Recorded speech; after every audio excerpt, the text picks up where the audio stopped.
MindSense. I'm your host Meena J. और मन की बातें तो होती रहेंगी कीप वाचिंग माइंडसेंस में हूँ आपके host Sarita Chand And studio veg, आज special guest Sajinal Raman Khera. Thank you. Thank you for having me. Welcome on the show, Raman.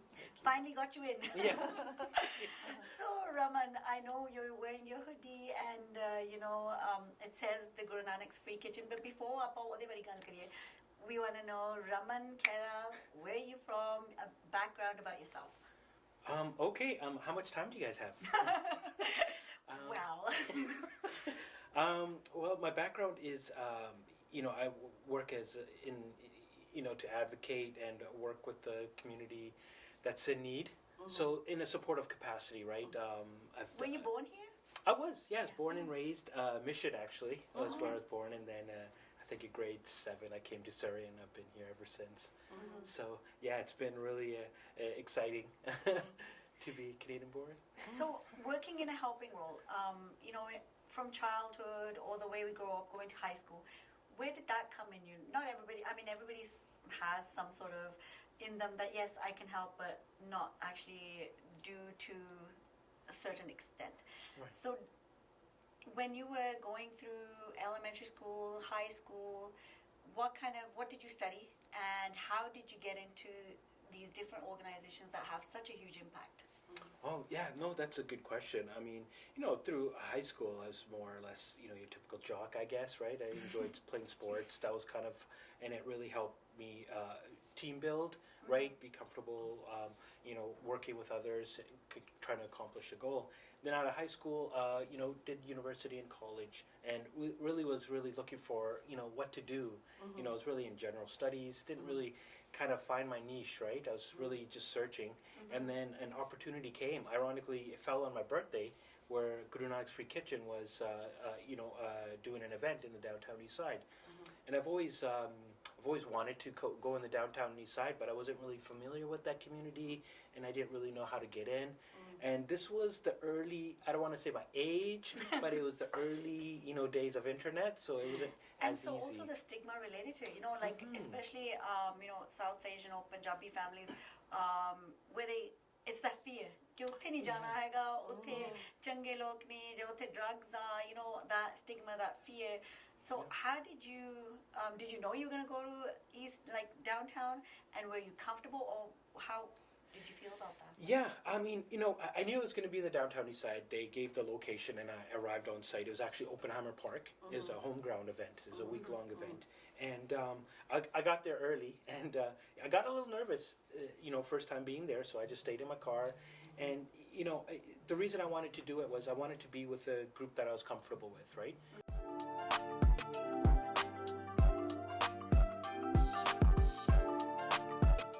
So you talked about being with a group that you were comfortable with and being there. So you were in your car, you went there for the first event.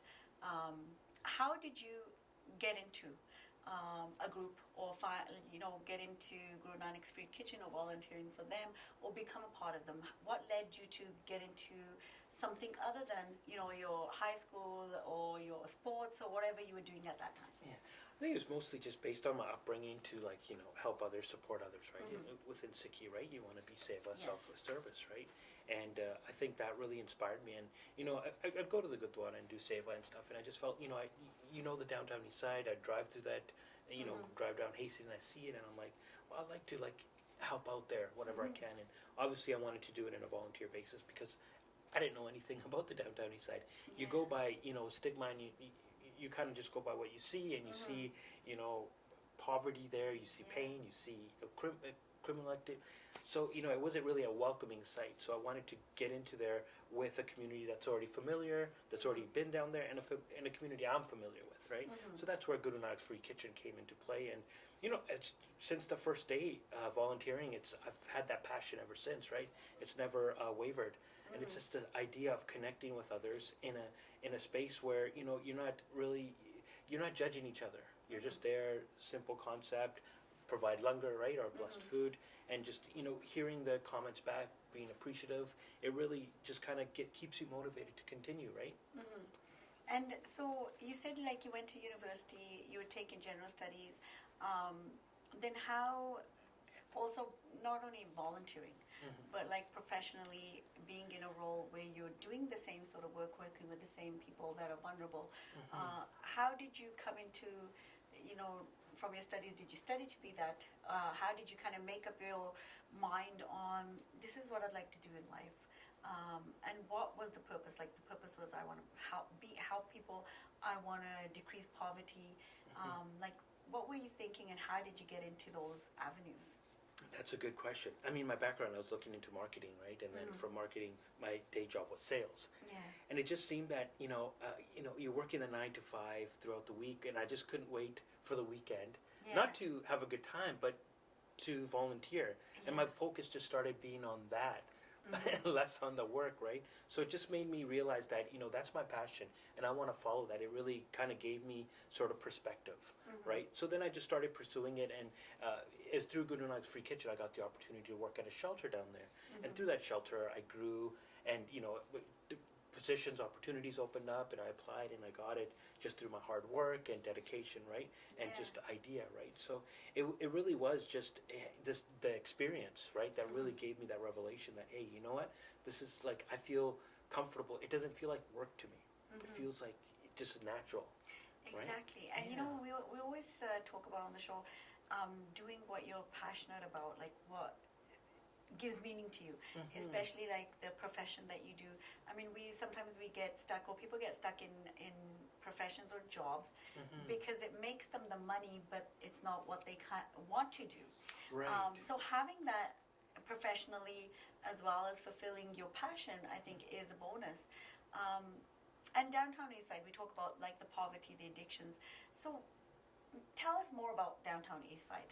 What is it? Like when we hear downtown Eastside, our first impression, or whatever we think about those stigmas, those judgments that have already instilled about, because that's not a good area. And all the drugs are down there. It's drugs, homelessness, poverty, not a safe place to be.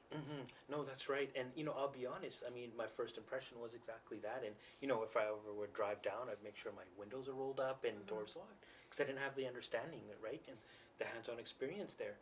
So once, I got those volunteer opportunities and engaging with that community, you really see that they're not that much different than just anybody, right? You hold that, it's like, okay, he does drugs, he's a write-off. Right, but I mean, in our culture, like, I don't want to name names, but I know in my own family we have, uncles that have addiction as well, right? Alcohol seems to be something that's prevalent in our community, so it's not that much different, right? And that community of a lot of mental health there, past. I mean, we go into residential schools and all that. I mean, it's a separate topic, but still, it understands. So there's a lot of pain there, and I just felt. It's something that, just by just going in there and just being simple and just being honest and transparent and just being real with them, it really, you make a connection, right? And that community, it's just, you see, from the surface, you see a lot of, you see negative, right? You see pain and heartache and struggle, but then once you really make connections and engage, you see that there's resilience, there's strength, right? There's community and family, right? And it's no different than any other community, right? So that really is what drew me to that community, and it's something that really I'd love to share that with other volunteers when they come for the first time, right? It's like, hey, you could see the nervousness in them first time coming. You're like, you know what? It's okay. Just be honest, be be sincere, and you'll get a positive feedback, majority of the time. And I think it's the importance of being non-judgmental. When we talk about drugs and addictions, it's when you're a kid, you're born a baby. It's not like you're born with. I mean, sometimes yes, there's the cases where the mother's using and you're born into that. But there's also cases where you're not born that way. Right. Something happens, something triggers where you fall into addiction, and a lot of people overcome addiction. A lot of people relapse and go into that cycle. Same with homelessness. It's not. It doesn't mean that they were born on the streets. And sometimes people are just a paycheck away from homelessness, especially nowadays when the expense is so high. Everything is getting so expensive, even for people that are working to maintain, sustain a roof over their head, a decent lifestyle. You know, you have to be working. Two people have to be, like, the parents have to be working in the household. To talk a bit about the addictions and homelessness and what you see and how, you know, like the barriers regarding that is. Yeah, there is. I mean, you know, you know, being in several positions, you know, working in the downtown east side, being an outreach worker, shelter manager, Yeah. etc., you really get a hands-on experience on sort of what they're kind of experiencing to an extent, right? I remember, you know, clients would have an opportunity to go see a suite, right? And it's just their appearance. They, you know, on the phone, they're very pleasant with the landlord, say, hey, can I see it? Once they arrive there, they look at their appearance, you know, see some stretch marks or scratch marks or anything, and it's like, oh, I'm sorry, no, I can't give it to you, right? It's that stigma, and it's like, how do you support? And it's really, you know, just like discouraging for that individual. It's like, why even try? There's opportunities there sometimes, but just because of, you know, their background or their parents, they don't get those opportunities. And then, yeah, like you were touching on, right? Like the standard of living, it's not proportionate, like especially if they're on income assistance, right? Like private market, it's almost, you know, out of a question. Impossible, yeah, especially in the Vancouver area, right? Yeah. So, I mean, I'm not going to talk real estate, but like even down here, it's rising, right? So it's hard to kind of, you got to have a roommate or like 3, 4, who knows, right? So it is very difficult, and you really rely on, you know, subsidized housing or supportive housing, and then you go there, you're not the only person looking for housing there, right? That list is long, right? So it is definitely a struggle, and, you know, you're putting a lot more pressure on shelters now. And then not only that, but every day is a grind, and you know, you line up for a shelter space, you don't get it, what do?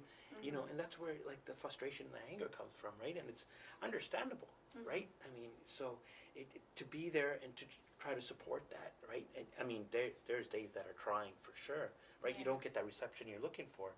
You got to be patient, and you know, the feedback sometimes it's like, oh, you don't know what you're doing, or just anger, a lot of anger and frustration because of that, because you know, it can happen to anybody. Addiction can happen to anybody. Exactly. You know, it's a vicious life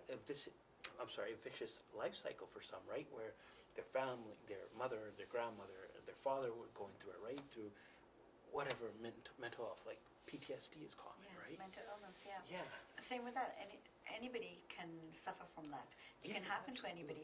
And then which can lead to addiction, which can lead to homelessness. That's so right. all of these kind of sometimes can be, you know, connected to each other. Absolutely. Downtown East Side, what kind of services are provided there? Like what kind of other supports, you know, agencies are down there? There's a lot of I mean, there's great services there. There are. Like, you have a great community of outreach workers, Carnegie. Outreach is amazing. You have housing. I mean, you have shelters, First United Church, Portland Housing Society, great innovative organization that provides supports not only housing, but opportunities like programs, right? Really into like the First Nations community, where, you know, their culture's been stripped from them. Right? Intentionally, some would say, right? And so you have organizations that are providing these programs to kind of, you know, renew that culture, right? The Friendship Center, the Aboriginal Friendship Center, the Dudes Club, amazing program there. So there are supports there, and it's just, you know, kind of connecting to it. And, you know, it's a nonprofit, you know, field, so the struggles are there. Like, you can only do so much, right? But, you know, just being present, it goes a long way too, right? There's food services there. I mean, you know, we serve there every weekend, and, you know, no matter how much food we distribute, there's always someone coming in, you know, along saying, oh, do you have any more? Right? It seems like you never have enough. Even though, you know, at lunchtime you have that shelter, you know, that place serving meals, it just doesn't seem enough for that community, right? The supports are to an extent. And then, you know, I don't know if you've been to the housing buildings. Some of them are just, I'm sorry, but, you know, you'd have to pay me to be in those buildings, right? Or you'd have to pay the tenants. That's how, like, so deteriorated and just very, like, unhealthy. But it's a situation, circumstance. I mean, I don't know the answers to that one, right? But, you know, having that there, and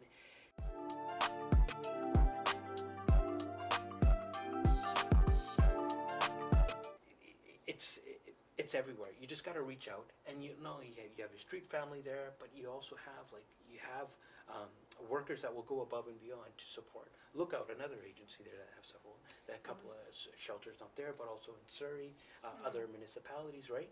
So the services are there. There are overworked to an extent as well. Absolutely, being personally experienced on that one, right? So it's like the services are there. You just need the manpower. I mean, I don't have the answers, but you Yeah, know. I know. I mean, it's like it's a problem, and there's services and situations, but it's like again, nonprofit. Budget plays a role in how much you can do, how much services you can provide, because the overall amount that is needed is huge than the supply. That's right. So the demand is a lot. Part of the things that you do, or kind of supports that you provide, what is that? I try to have my hand in a little bit of everything, just anything that's in the supportive capacity, right? Guru Nanak's Free Kitchen has been an amazing, wonderful platform for me, really, because the organization is very. We have that space to be innovative. It's a volunteer-run organization, so you identify a support and you just go with it, right? Initially, our flagship program was serving langar down there, right? But so you would take a truck. So when did this start with Guru Nanak's Free Kitchen? 2006. Oh, so It quite started, a while ago. yeah, quite a while ago, and there was a lot of How many people did it start with when it first started? There's a few like-minded individuals. I just, I wasn't there since day one. I was probably there since day two, maybe, right?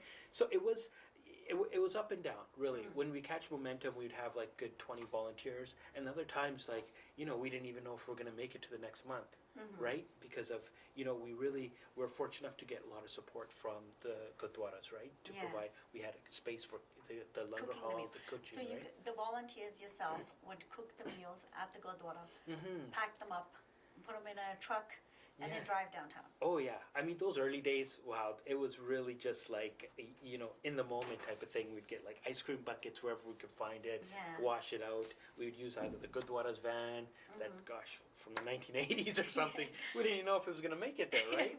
And then sometimes we'd use our own vehicles, right? And then once we get there, it was kind of just putting everything together. Sometimes we'd have a good turnout of volunteers. Other times it'd be me and like two other people serving 300 people, right? So it was it had its ups and downs in the start, but over time, creating that awareness in our community, people just started stepping up, right? Not only just volunteering to serve, but they're like, hey, listen, you know what? I have a background in social media. I have a background in accounting. How can I help? Right, I have a background in fundraising. How can I help, right? So a lot of professionals started stepping up and really kind of giving us direction and kind of making the operation a lot more efficient and effective, right? Yeah. And from there, you're like, you know what? Identified families that could really, during Christmas time, what do you guys do, right? Let's have a blanket drive. Let's have a toy drive. Yes. We've had a toy drive that's successful every year. Because the community comes together, and we found agencies that are like really, they rely on us, really. They're like, hey, you know what, can you provide us toys again, like you have, right? And it's like... So for this year, has the toy drive happened, or is it going to happen? It's going to happen, absolutely. Okay. We always do it early December, right? So we are in the planning phase. We are, connecting to agencies to see if they still need toys, or reaching out to volunteers, right? We're starting the momentum, absolutely. And then, so when we say toy drive, when you ask for donations, what is it? Ideally, monetary donations are great, cash donations, but also, yes, new toys, right? Okay. This year we're being intentional as far as identifying the age groups that are most in need, and then just kind of give the call out saying, 6 to 12 ages toys, please, right? Boys, girls toys, right? So yeah, if it's brand new. We do ask for brand new toys. One year we did try like anything. We'd get like broken down toys, and it's like, well, no one wants like a worn out teddy bear for their Christmas. So we decided, and we we ensure that it's all transparent. If you're going to be giving a cash receipt, we are a registered charity, so we do provide a receipt, right? And you do see it, and we do encourage, like, if you want to donate toys, come out, right? See the operation, see how we organize, right? Yeah. And we have volunteers that on the spot are wrapping it up, putting it in boxes. We have our agencies that we're going to drop it off to. We've already have that designated. So it's a well-run oiled machine, right? So we have it really organized. So our website is probably the best way to kind of connect, right? If you want to do a cash donation or inquire about what type of toys specifically, right? Yeah. And so I recently saw that there's also a space downtown that Guru Nanak's Free Kitchen just recently got, or talk more about that. How did that come about, and what is that?